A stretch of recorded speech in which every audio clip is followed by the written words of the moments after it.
All right, so one thing that I've noticed over the years in comments and people sending us emails and stuff is that a lot of people want to know what some of our favorite controllers are and if we would make a video just talking about controllers, so I thought we'd just do that. Sure. So let's start off by talking about some of the stuff that Nintendo released. NES. I mean, does this one need any explanation at all? It's your classic NES controller. What do you think about the NES controller in the fact that the Super Nintendo controller was more curved, rounded for your hands? Did that ever bother you, how the controller was kind of had harsh edges? Well, no one ever thought of that when this came out. This was the only thing there was. I mean, there was, Atari and everything else. Like this was like a big step up. This was the most awesome controller when it came out because, you have two buttons. You have select and start, and the D-pad was new. Yeah. This is really the one that started it all. Like the Atari was extremely basic. So this was a new generation type of controller. But you're talking about the Super Nintendo one, how they made it curved. Yeah, the Super Nintendo controller, I think it's one of the best controllers ever made. The NES controller, one thing that I want to say positive about it, I think it's a great controller, but an NES controller, if you get mad when you're playing a game, you can take it and you can throw it down on the ground and you can pick it back up and the controller will still work. If you do that to a Super Nintendo controller, they're going to break. And that's happened, yeah. So that's one thing that I think is bad about the Super Nintendo controller. You got to be really careful. But this is my favorite controller. This is still my favorite controller ever because it's curved, it fits perfectly into your hands, and you have the L and R buttons. I also like that whenever I'm playing a game where Mario is running or anybody, you're holding the Y button, and as I'm playing, I'm kind of like pushing the rest of my thumb down over the B button to jump. They're lined up for your thumb. Yeah. Like almost like the Y and the B almost became the B and A on Nintendo, which is always weird. I was like, why is B before A? But then it had the additional buttons, and you could kind of like jump over to the A in some games. Yeah, even though these are the B and the A, it's like Y and B you use the most of, and I always feel that's so comfortable. Like I can find all the buttons very easily. It's very intuitive. This controller also had the shoulder buttons, which was new. If you're playing Super Mario Kart or a game like that, you can use it to drift or so those were new and they were awesome. I remember the first time using this controller and being like, wow, there's buttons on top. Isn't that cool? So, Super Nintendo, I agree, one of the best controllers ever made. Oh, they actually, speaking of the rounded controllers, they even made the dog bone shape. They call it the dog bone NES controller. Yeah. So you could play NES with that rounded curve to it. The NES, is there a reason why B is before A? Everybody always wondered that, but we're so used to it that we just don't care. Why isn't it A, B? I'm not sure. The only person, I had a friend who told me, who's like the only person who ever attempted to explain it, he goes, because it stands for before and after. There you go. Another controller we have here is the NES Advantage controller, going back to NES again. This was a controller that I would like to use when playing games like, Pac-Man on Nintendo or Q*bert. Arcade-style games were great to use that controller. It had a turbo on it, but it was a good controller. I didn't use it often. How about you? I very, very rarely ever use this, but sometimes to get that arcade experience, that's probably the feel like I'm playing 1942 or something. But it's a little bit bulky, I should say. Like it kind of weighs down on you a bit when you're holding it. It's not really like a comfortable thing to just hold to go like this for hours. It's not. Yeah. If you put it down on something, like this, and you play it like that, that's how you really get the arcade experience out of it. There was also the Sega Genesis version where it was the Sega Genesis arcade controller. Both of them were very large on the bottom, like James was saying, where you could stand at an arcade machine. So that's what they were trying to emulate. But when you're standing at an arcade machine, it's this big heavy machine, and you can use the controller. This is this is still movable where the giant machine isn't. So I always felt like this part of it will always move around. Like I'm trying to get into the game and this thing's moving around. I never really cared for these controllers too much. I would rather use a regular controller. And also it had the two ports. It did. Which is kind of weird. It was weird. I kind of forget, what was the function of this? Why was it two? You just had to have both of them plugged in order to use the controller, I believe. Like Okay. they both needed to be in. Let's talk a little bit about the Atari controllers. You got your classic Atari controller. It was very, very basic. You know, doesn't get more basic than this. This controller, I have to admit, never really liked this controller, and that's going back Even when it was your only option. When it was my only option, I didn't know any better. But once Yeah. I had more options, I decided, you know, when I play Atari, I like to play with a Sega Genesis controller. Yeah. This controller, even as a kid, it hurts your hand when you try to play for like a long time, or at least it hurts my hand. It's still classic to play. It's absolutely. It's like probably the most classic controller if you want to go by that. Oh, absolutely. Like if you want to be legit about it, use this controller. But since there's a kind of better option I like to play with the Genesis controller. Yeah, they don't hold up very well either because like No, a lot they of don't. mine they break. Like the whole joystick part here actually like came off on some of mine. Yeah. I actually don't even think I have a single one of these that works good now. Oh, which you want is that why- one? I've got a bunch of them. You sure? Yeah, I've got tons Okay, of all them. right. So have you ever used this controller? This is the Atari 7800 controller. Wait, the one I have isn't the real. We'll get to All it. right. So this is the there's different controllers that were released for the 7800. This one I really prefer because it's more like the NES style controller where it's actually got the D-pad sort of thing. Even though there's a stick on it, it's still like a D-pad. That's weird. Yeah. Yeah, I think this is a great controller. It's a great option to play 2600 and 7800 games with. We should get you one of these too. It's actually pretty cool. Yeah. This is the actual 7800 controller. Same kind of problem. You're holding this big base with this stick going around, like we mentioned. Yeah, I mean it's like the Atari 2600 one, but the big difference is that they have the two buttons on the side, and I always thought that was a little different. You know, if you're used to the 2600, then that one's kind of strange. Yeah, it is a strange controller.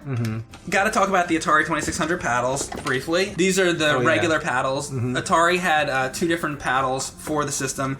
There was these paddles which you'd use for games like Kaboom and Warlords and whatnot. They're the basic paddles. As we talked about before, these paddles get jittery very easily, but there is a way that you can fix them. You can open them up and clean them and whatnot. But they are, if I can get all these, this is going to be this whole video is me messing around with wires. But these controllers are cool. They're just easily, they break, but when they are working, they're great. Oh yeah, like Breakout or something like that. Like these are amazing because it feels it feels very smooth, but they do not hold up very well at all. They don't. And another controller that they had for the Atari 2600 was the driving controllers. This you would use for games like Indy 500, where with this controller, the paddle controller, it stops when you get to a certain point, and then I go to the side, and it stops on that side. I didn't know that. The driving controllers, I was not aware of that. Spin all the way around. Spin that knob, James. All right. See, it spins all the way. This one I can hear does a little bit of like a clicking. You can hear like Yeah. almost like you're unlocking a lock. You know. So the driving controllers are cool. So you know what controller this is, right, James? Yep, that's the 5200. Now, this controller, as we all know, is notorious for being one of the worst controllers of all time because... Yeah, like I did the whole video about the 5200. Yeah. But I never had a real experience with it because like the one that I bought was refurbished. It was on eBay, and it worked. So you can buy working ones now, but I feel like they're ones that people have done some work on to get them working. Yeah. Because the reputation is that it wouldn't that it wouldn't work. Very responsive. They would break very easily. It was kind of like the Atari paddle controllers in that when you first got the system, like it might work the first few times, but then the controller would easily break because the Atari would use cheap parts, and then you have a broken controller. That what are you going to do with it? And then the problem was the end of it. You couldn't plug a 2600 controller into it, so you were just stuck with a console with a broken controller, and you couldn't play really any of the games. Maybe if you had the trackball controller, you could play those games, but the majority of the games, you're pretty much just screwed. Unless you got yourself, at the time, a third-party Atari controller. So this... You know, I also have to say that maybe, I believe, the first controller to ever have a pause button. Yeah, it had a pause, it had a reset, and it also had a keyboard on it. But unfortunately, you know, if the joystick part of it isn't working, a lot of these other buttons aren't gonna... If you can start the game, it doesn't help you much if the joystick isn't working. Yeah. So a lot of companies released third-party controllers. Now this is... Wiko, I believe. This one, they actually called it the bat controller. It looks like a baseball bat, I think is why they called it that. I've heard it called the butt plug controller. Well, I think you're thinking of... this is the Atari Wiko controller. See, this one says Wiko on it. The Wiko ones have more of a pointed butt plug shape. And we got to get off this subject, but Put that down. These controllers have this on the bottom, and you can basically sort of center the controller. Somebody wrote on the bottom or something. Okay, it just looked it looked more perverted. When somebody there's like, let's keep on. Oh wait, what did they draw? Yeah, I mean you're There's talking. I'm there's looking like at a space alien on the bottom of the thing or something. Some kid drew like a picture on it. But what I was gonna say was these switches on the bottom is how you would center the controller and line up like the axis. I've never had a hell of a lot of luck with these controllers. They would always just be like a little bit off. Like they would work, but not great. well, when you need something to set the axis, then you know it's already like it would be on there, which is good. But to me, there's better options out there. They also had this stick, which was the TAC2 stick, whereas this controller, the bat controller, was kind of a tall stick there. This one's a shorter one, just a different feel to it. So they had all kinds of different third-party controllers that you could use. I like this controller a lot actually because you hear that it's got like a click to it. Okay. A lot of people don't like this controller, but I always thought it was kind of cool for old style arcade games. It was called the 500XJ EVIX by Conix. Kind of a cool controller, and the buttons on the side there, just all kinds of different controllers. This was called, just kind of like Bruce Springsteen, this was the Boss, and this controller actually is pretty good. In fact, all these controllers I'm talking about all work pretty darn good, but that's if you want a controller that has a stick like this. And like we were talking about with the NES Advantage controller, how it has this big base, and then there's like the stick. It's kind of like this is moving all over the place, and then and then it has. That's why none of those work out that great unless you have a good way to like set it down. Exactly. So what I'm getting at by showing all these, and like this is another similar one like that. I don't particularly care for those. Have you ever seen ones that have suction cups on the bottom? There are ones that have suction cups. So there's all kinds of crazy things. There's also like I guess you stick it on your table or something like that. Yeah, exactly. And there's also another thing where they had a base where you could actually take a controller like this and put it into the base so that this wouldn't move around. So they knew that was a problem, the fact that the bases would move around. So they tried to do things to correct it. But at the end of the day, if you're playing a 2600 game, as far as I'm concerned, this is the controller you want. It's just a regular Sega Genesis controller, and it's really, I think, the best option because your hand is not going to get tired because you're trying to get this joystick. It's not rocking around. I know it's not. In a way, it's not classic because it's not a joystick. You're playing those old arcade games with a D-pad, so I think that's why some people have a problem with that. Okay, but I don't have a problem with it. I think it's fine to play the 2600 games with a D-pad. I mean, I always feel like it's just to be authentic. I want to play with the Atari, but I do understand why it's easier with that. Yeah. This one is called the Slick Stick. I always thought that was a dirty sounding name. Somebody made this. This is the like a controller adapter to where you can take a Sega Genesis controller, right? And you can plug it in to the front of this. Right here, and then why don't you grab that Sega Genesis controller, and it has a keypad on there. Now the keypad, you know why it has the keypad? Because the Atari 5200 controller had a keypad on it. So if you want to get the game started for the 5200, you need the keypad to start the game, and then you can play with the 5200 controller. Wow. So in all the years that have passed since all these problems with the 5200, people have come up with alternatives to play your 5200. If you really want to play the 5200. If you really want to play... Well, that's the thing, is the 5200 didn't have bad games. No. It's just a bad controller. So Yeah. So there you go.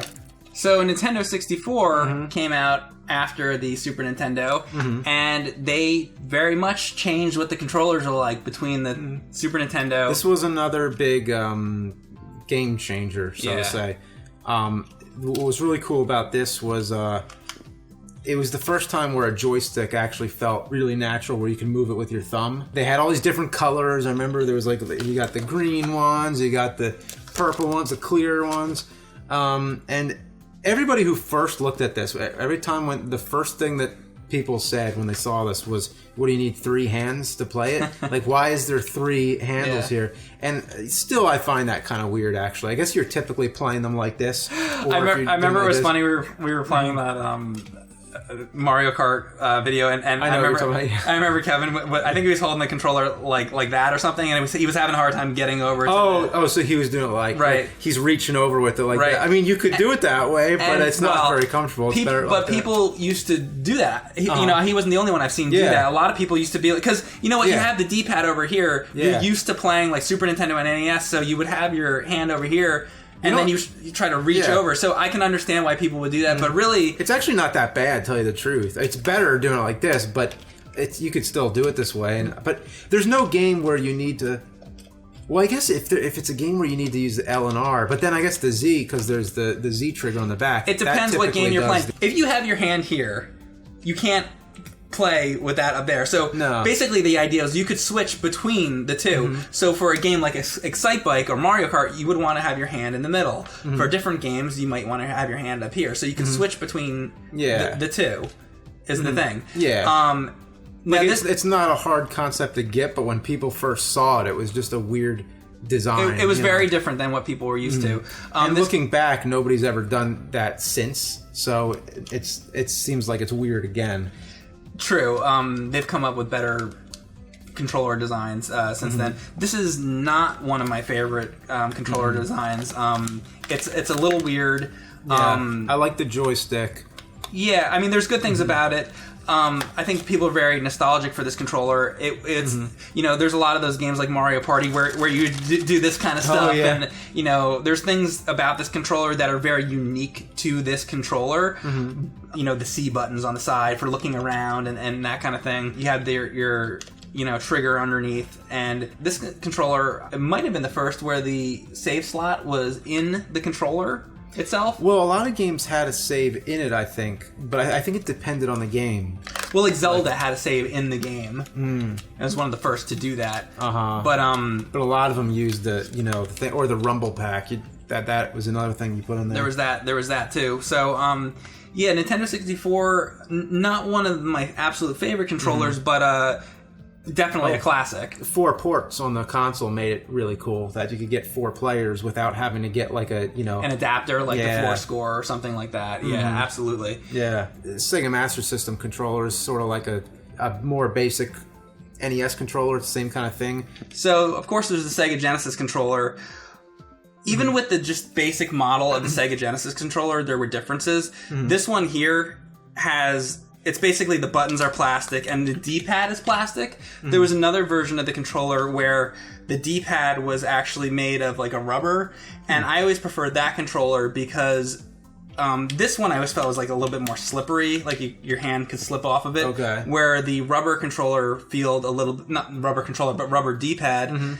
And when I say rubber, it might not actually be rubber. It's something, but it's something more like a rubber. I felt like your finger could be a little bit more.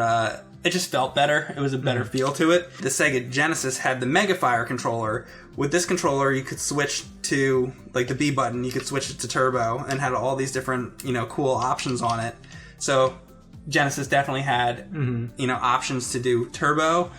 This controller here, I mentioned earlier, was the arcade style joystick, where, again, very cool controller, great to play old classic games, but again, you have that problem of, having this huge base. This one I think is maybe the most well done of those, because this thing's huge. I mean, look at this. Hold that. It's actually heavy, and that's what you want for that. Yeah, I mean, to hold it would be a pain in the ass, but to put it down like this maybe like if you had it on a table or something, this would actually work. And that controller actually works really, really well. So for an arcade style controller on a console, I can see that. I would definitely recommend that. Yeah.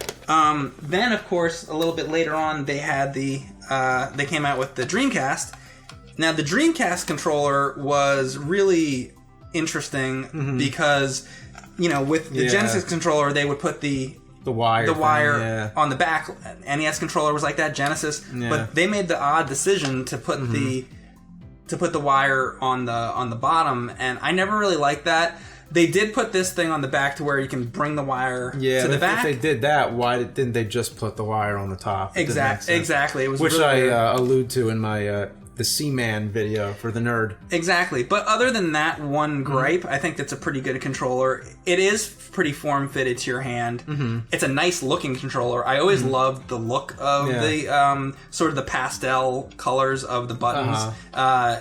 The Dreamcast was an awesome system. It was kind of just a beautiful console to look at. A lot of times I like to use the 6-button controller when playing Genesis because Street Fighter. Yeah, you can do what you're talking about there. The buttons are on top of each other. Yeah, I mean, well, sometimes with Genesis, there wasn't enough buttons for the game. Like if it was Street Fighter, you need 6 buttons for Street Fighter. So there would be different things you would have to do to make certain moves work. But with a 6-button controller, I'm pretty sure that would work with Street Fighter, any games that need more than 3 buttons. The thing I didn't really like about the 6-button controller, though, is that it's kind of shaped like a banana, and it feels weird in your hand, where the regular Genesis controller, I felt like it had a really good shape to it, and it felt good in your hand. I wish, maybe there is one, because there's so many different controllers, but I wish that there was a 6-button controller with this shape to it. So we're getting out the GameCube controllers now. This one was good. It was sort of like they took everything that they sort of did with Nintendo 64 and Super Nintendo and sort of like took the best of everything and sort of, That's true. It's got the shoulder buttons kind of like Super Nintendo.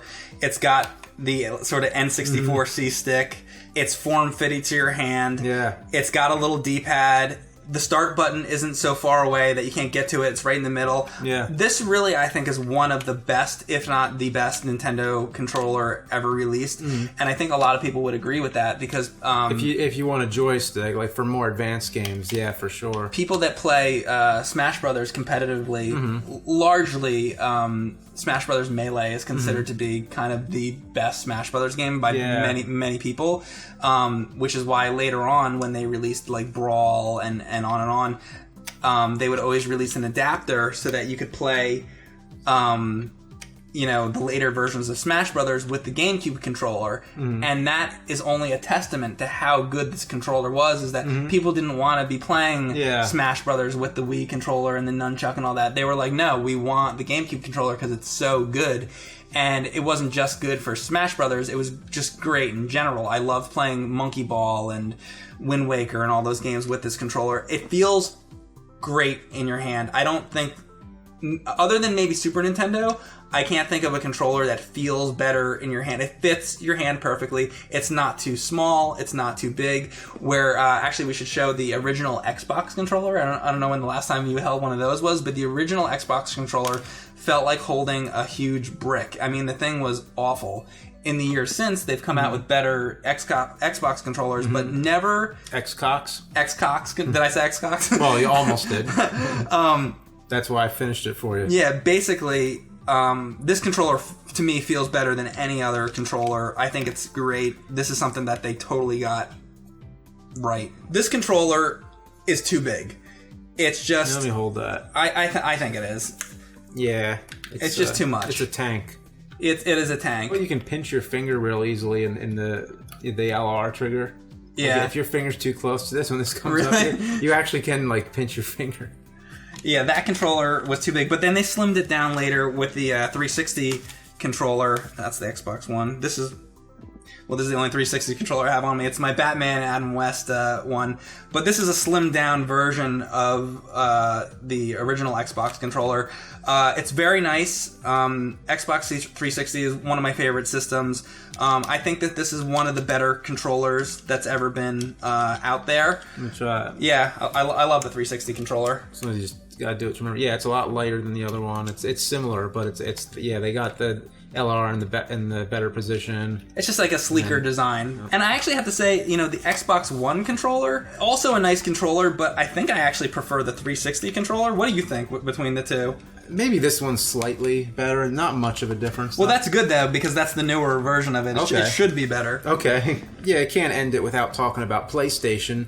Now, what I like about PlayStation is when they started adding Krang to them. Those were the best ones, yeah. Yeah, every controller came with Krang on it. Every single one did, yeah. This is pretty cool. But that's the original PlayStation controller. Yeah, so that's somebody like painted over, basically. Yes, somebody painted over it. That's really cool. These controllers, I think, the PS2 controller really...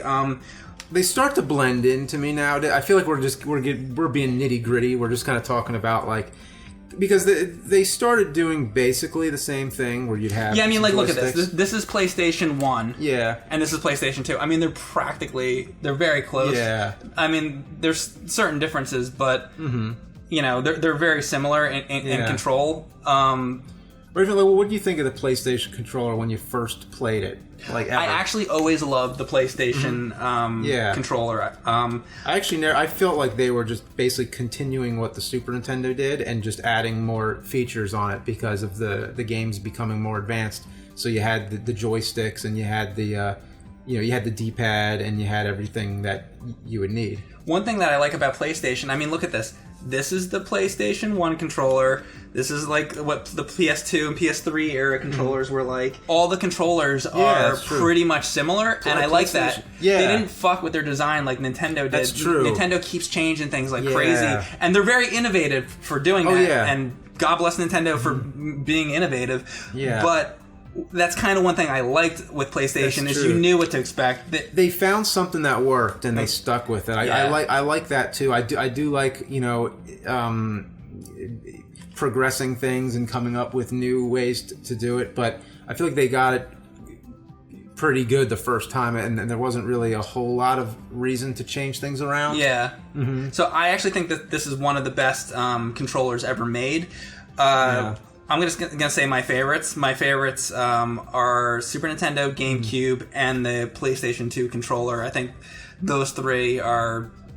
You don't get better than those. There's plenty of examples of terrible controllers out there, but those are the best. I wish I could say something different, but I think it's the same ones. You agree? The only reason for me, I think I would put Super Nintendo at number one. I'm not sure if I might go with GameCube. Yeah. Mm-hmm. I can see that, but I'll go Super Nintendo. And then GameCube just under it, because they're kind of like different things. They are, but they're all good controllers. Last thing I want to talk about quickly is the Wii controllers, because I have a couple things to say about those. Sure, yeah. It was very innovative. It was a successful console. But talking about the controllers, first of all, the Wiimote, the idea of pointing it at your screen was swinging it, or all throwing bowling balls, or doing whatever. It was awesome. It was awesome really to throw bowling balls and to swing swords around. But it was also something that I got tired of after a while. Yeah. I'm kind of glad that games kind of came back to basic controllers. As far as this controller in particular, I never really liked playing games with this controller because it kind of felt like a stick of butter. It's very kind of slippery and just doesn't feel... It's kind of like a worse version of the NES controller. It really is. If you're playing it that way. It's a bad version of the NES controller. The buttons are too small. There's just all kinds of issues with this. Which is maybe because it wasn't made primarily for that, because it was like... It's sort of like they were trying to fit everything into one thing. Right, and then it had the nunchuck, which was... I kind of liked the nunchuck. Yeah. It all worked good, but it just... looking back on it now, I prefer playing with the regular controller, and I know like the first thing people are going to say is, "Oh, but it had the Pro controller." Yeah. So usually when I played the Wii, I played it with the Pro controller, and the Pro controller was really good. Yeah. But again, even the Pro controller wasn't as good as like the PS2 controller or the GameCube controller or the Super Nintendo controller. This is a good controller, but not as good as those. So I just felt like the Wii didn't really have any options for great controls or great controllers. The best option for a controller on the Wii was plugging in your old GameCube controller, because you were able to plug the GameCube controller into the front of the Wii. Yeah. But I think that's kind of like that's the controller from the last system that you're using. There should be an awesome controller to use for the Wii, and I was never a huge fan of any of these. Oh, it's very experimental. It was. I mean, Nintendo was always experimental, but I still like Wii Sports, actually. Oh, it's a great like, game. Yeah. I remember the first time playing that with you and Bootsy, I think, and it's just really fun when you're swinging a bat or something. It works really good for certain games. Like Wii Sports to this day is so awesome and so fun. I love it. But for other games, not so much. And another thing I want to say about the Wiimote, the thing I fucking hate about the Wiimote is syncing the controllers and the batteries. The batteries are horrible on these. Oh, like these, like if you put in brand new AA batteries, I swear, you put them in right away, you can play it maybe, for a while. If we're playing like a whole game right now, we could do it. But as soon as you turn it off and then you go do something else and come back like a week later, the batteries will be dead. Yeah. If you leave them in here, so it somehow uses the batteries up when you're not even playing it. Sometimes it can do that. And also, the thing that I have had happen to me is that I've opened. Oh my god! In fact, there you go. I was gonna say this, and I was actually thinking in my head, oh, I wish I had that controller right now, but it's happening right now. The batteries get corroded inside. You can actually see the corrosion there. Yeah, that's like a common problem. At least it's been with me. I'll open up these with a lot of electronics. Wii remotes. You leave the batteries in there for a long time, but here you go. Like even just like putting away your Halloween decorations. Make sure you take out batteries. Anything that has batteries in them. Yeah, but the PlayStation 2 controller, the Super Nintendo controller, the GameCube controller. There's no batteries. No, they don't. None of that. They're rechargeable, and Yeah. So it was just a really bad. If the batteries would last, like not even that they last, but why do they have to drain on their own when the system's turned off and everything? That's the part that's bullshit to me. And the other thing I hated about these controllers was syncing the controllers. Yeah. It was just like if you spend a few minutes and do it, you can do it, but it's a pain in the ass. It is a pain. It's just like I just want to stick the controller in and just start playing like immediately, like every other system pretty much ever made. Yeah. This is sync the Wiimote, hit the button on the back, open it up, stick a big pen in there. It's like, exactly. Are you fucking kidding me? Like it's so stupid. And the batteries, of course, you're not supposed to leave them in for anything. You take them out, but that's just really stupid that they don't even last like a week. At least in my experience, they've always been bad. So basically, the Wii controller, you don't want to leave the batteries, and you want to always remember to take them out every time. And that's a pain. But just like that, like syncing and everything. I don't want to end this on a negative note. No. One thing that Nintendo did that I think was amazing was for the Wii U, they released this bad boy right here. And this right here, you could plug your GameCube controllers in and use GameCube controllers with the Wii U. They realized, Nintendo was like, okay, we did a good job with the GameCube controllers. For our most modern system, we're going to release a thing where you can play the games with a GameCube controller, because they knew, like, we're done with this. We don't care about this. We want the GameCube controller. So, good on Nintendo for doing that and releasing this. Coming up next is the Nintendo Switch. We'll see how those controllers are. Hopefully they're good. There's a lot of other controllers we didn't talk about. There's TurboGrafx and there's Sega Saturn and all kinds of things. Yeah. This video could go on for 10 hours, but I thought we would just at least, people have been asking us to do this for a while, so I thought we'd at least say our general opinions on controllers. Yeah, like we've only scratched the surface. There's so much out there, and this was very impromptu. We didn't really. This was just a spontaneous thing we just did. But I hope you enjoyed it. Tell us about your favorite controllers, and there's just a lot more out there.